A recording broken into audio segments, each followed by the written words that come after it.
안녕하세요. 육안방 잔소리쟁이 안유미 원장. 수다쟁이 최미영 원장입니다. 요즘 고민이 많은 것 중에 아침 식사로 아이들을 뭘 먹일까 하는 게 되게 많습니다. 네. 보통 뭐 아이들 요즘 또 이제 늦게 일어나게 되고 또 아침에 급하게 나가 애들 막 학교를 보내든 어린이집을 가야 되는데 애들 아침이라면 잘 안 먹기도 해서 좀 빨리빨리 뭘 먹여야 되는데 그러다 보니까 음식을 아침 식사를 제대로 못 먹는 경우가 많고 또 이게 어떻게 먹이더라도 또 등을 먹여야 되고 고민이 많거든요. 네. 그래서 이제 그 부분에서 오늘 한번 말씀드리려고 합니다. 네, 저희 제 환자 경우 얘기 많이 드리는데요. 이제 부모님이 요즘은 아시다시피 맞벌이 부모님이 많으시잖아요. 그렇죠. 간편하게 뭔가 빨리 줘야 되고 아이는 잠에서 들겠단 말이에요. 그럼 뭐 입에다가 뭐 아무거나 넣어준데 애가 밥을 씹지를 않잖아요. 그러니까 어떻게 했겠어요? 뭐 물 말아서 내지는 정말. 내지는 아니면 시리얼 그때도 예전에 한번 설명한 적 있었는데요. 우유에 시리얼 말아서 이렇게 먹이거나 아니면 진짜 빈속에 과즙으로. 그러니까 그런 것들이 지금 사실 아침 식사로 최악이거든요. 아무래도 이게 이러다 보니까 뭐 당분이라든지 포화지방의 그 성분은 올라가게 되고 영양도 불균형한 메뉴가 정말 많거든요. 그래서 이제 대표적인 게 뭐 어머니들 간단하게 잼 발라가지고 뭐 네. 토스트라든지 그런 경우 많아요. 아니면 요즘 또 머핀 또 유행해서 머핀 같은 경우에 빵들을 같이 이렇게 먹게 되는데 이런 걸 먹게 되면 우리 몸에서 빠르게 포도당으로 이게 전환돼서 혈당 수치가 이게 높아지거든요. 그래서 2018년 독일 당뇨병 센터에서 장시간 공복으로 혈당이 낮아진 특히 아침에 음식이 갑자기 들어왔을 때 혈당이 빠르게 높아질 수 있기 때문에 잼이나 흰빵 또 정제 탄수화물 주의한다고 이렇게 발표한 적이 있습니다. 혈당이 갑자기 그걸 혈당 스파이크라고 그렇죠, 하거든요. 그렇죠. 공복에 그런 정제된 밀가루, 정제된 탄수화물이 들어오게 되면 혈당이 갑자기 급속도로 올라가니까 뭐 건강한 사람도 안 좋아지겠지만 우리 당뇨병 환자들도 있잖아요. 진짜 안 좋아요. 그리고 요즘 애들도 요즘에서 성인병이 빨리 노출된단 말이에요. 그래서 그렇죠. 네. 그리고 실제적으로 2022년 전북대 식품영양학과에서도 이렇게 연구를 했는데 크림치즈 베이글 좀 찔리죠. 우리도 좀 그렇죠. 그리고 햄, 치즈, 샌드위치 등 빵 위주로 좀 찔리네요. 네. 아침을 먹은 그룹은 한식밥을 먹은 그룹보다 공복 혈당과 콜레스테롤 수치가 유의미하게 높았다는 결과가 나왔답니다. 네네네. 그럼 결국 밥 먹여야 한다는 얘기죠. 따뜻하게 조금이라도 그걸 한번 힘들지만. 몸으로 실감한 적 있거든요. 아침에 우리 제일 많이 스벅 커피와 베이글 하나를 한 당분간 먹은 적이 있었어요. 그렇죠, 예전에. 그렇죠. 근데 진짜 콜레스테롤 수치가 조금 올라가더라고요. 그래서 그걸 다시 안 하고 아침을 그 공복에 이제 채소식을 야채 채소식으로 바꿨더니 콜레스테롤 정상으로 돌아가더라고요. 그거 다음번 이제 우리 명상에서 한번 또 그런 야채식에 대해서 말씀드리겠습니다. 그러니까 또 거기다 두 번째는 설탕 많은 시리얼하고 또 에너지바 같은 거 먹고 가는 경우가 많거든요. 간단하잖아요, 진짜. 그렇죠. 근데 이게 아무래도 뭐 그런 거는 비타민하고 미네랄이 첨가돼서 영양가 있는 안치 식사로 여겨지기 쉽긴 하지만 이게 영양소품을 이렇게 성분표를 이렇게 보게 되면 설탕이 생각보다 많다는 걸 저희가 알 수가 있습니다. 네.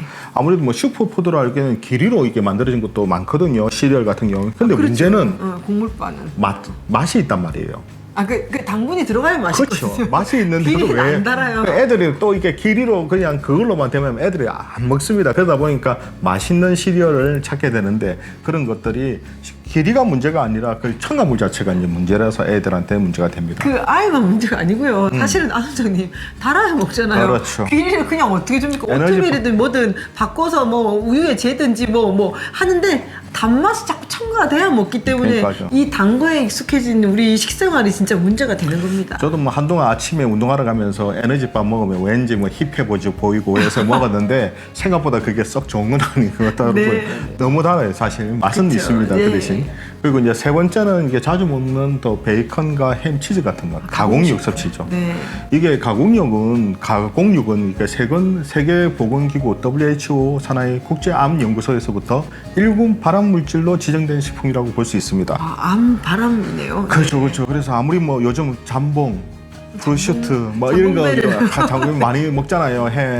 그냥 이거 왠지 이름도 좀 어렵고 하니까 생각보다 이게 좀 힙해 보이고 네. 좀 뭐 있어 보이는 느낌이 있어서 아침에 저도 먹거든요. 먹어봤는데 이게 결국은 이게 가공육이라는 거. 그 발암 물질이 들어있다네요. 아이고. 참 이게 뭐 두부라든지 건강한 식품을 먹으면 좋긴 한데 참 그렇습니다. 그런 거는 맛이 좀 덜하잖아요. 가공육이 짭짤하고 고소하고 얼마나 맛있습니까? 근데 그게 정말 우리한테 독이 된다는 거, 그걸 분명히 아셔야 돼요. 자, 이제 네 번째는 이제 바나나 한 개라든지 아니면 뭐 과일 주스, 이제 커피로 음식을 때우는 경우입니다. 더 찔리죠. 그렇죠. 네. 이게 가볍게 이게 아침 식사를 때우면 좋긴 할 것 같은데 속이 편하니까. 근데 아무리 이게 영양이 불균형 된다는 겁니다. 네. 그리고 아까 말씀드린 것처럼 과일 자체가 가당 자체가 있기 때문에 공복 시에 또 이게 뭐 커피를 먹는다든지 하게 되면 위산이 분비돼서 위에 부담을 줄 수가 있거든요. 네. 그리고 보통 이제 저희가 다이어트 할 때는 이게 바나나 한 개로 일단 그거 하게 되는데 네. 아무래도 이게 단백질이 부족하다 보니까 이것도 역시 불균형 상태. 그리고 항상 저희가 이제 과일 주스는 그냥 이게 씹어서 과일을 그냥 가급적이면 씹어서 먹기를 바라는데 아무래도 이제 과일 주스를 먹게 되면 식이섬유는 우리 몸에 필요한 식이섬유는 줄어들게 되고 혈당은 더 올릴 수 있다는 또 단점이 생기게 됩니다. 그렇죠. 과일 주스를 입으로 씹어서 과일을 먹는 게 아니라 착즙하는 것들이 많잖아요. 그렇게 되면 건더기는 없고 식이섬유 빠지고 그 달달한 즙만 먹어지니까요. 그래서 이제 그 과즙으로 먹는 건 좋지 않습니다.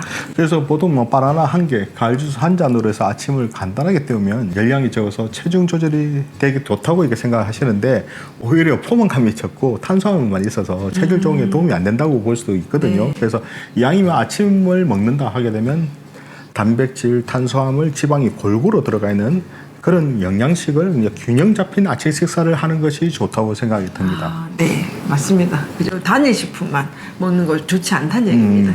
하여튼 먹거리 아침 식사를 좀 신경 써서 잘 먹는 게 우리 건강에 도움이 될 것 같으니까 한번 좀 신경 써달라는 얘기로 오늘 한번 이런 주제를 잡아봤습니다. 자, 이처럼 궁금한 육아 정보는 언제든지 댓글 달아주시면 준비해 보도록 하겠습니다. 우리 아이들을 위한 잔소리쟁이 안영미 원장, 수다쟁이 최미혁 원장이었습니다. 좋아요, 구독하기도 잊지 마시고요. 다음 영상에도 만나 뵙겠습니다. 육아는 한방.